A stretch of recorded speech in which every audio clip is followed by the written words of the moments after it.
There is a tradition in this country, in fact, one of the prides of this country is the peaceful transition of power, and that no matter how hard fought a campaign is, that at the end of the campaign, the loser concedes to the winner, and that the country comes together in part for the good of the country. Are you saying you're not prepared now to commit to that principle? What I'm saying is that I will tell you at the time. I'll keep you in suspense. Vice President Bush. President Clinton. President Bush. Senator Barack Obama. I have just called President Obama. Congratulations to Senator Kennedy for his fine race in this campaign, and to all of you. I am sure his supporters are just as enthusiastic as you are for me, and I thank you for that. I have lost. Mr. Nixon has won.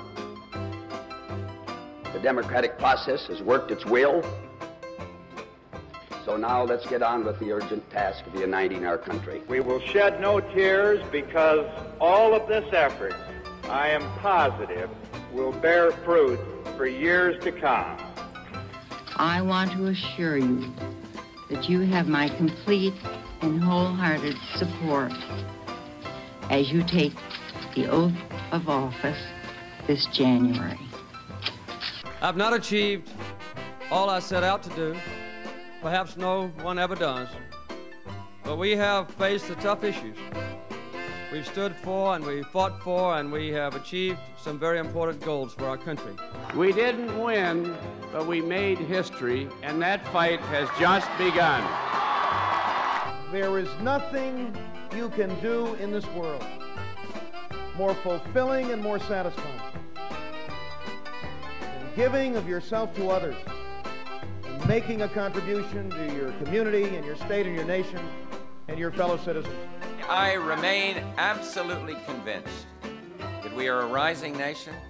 We have been in an extraordinarily difficult period, but do not be deterred, kept away from public service by the smoke and fire of a campaign year or the ugliness of politics. Well, I leave you all tonight with a full heart and a fervent prayer that we will meet again and we will meet often.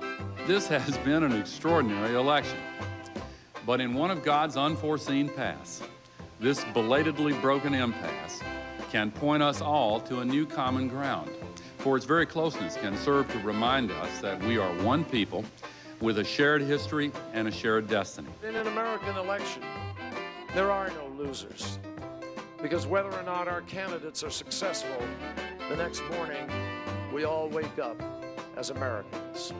This is an historic election, and I recognize the special significance it has for African Americans and for the special pride that must be theirs tonight.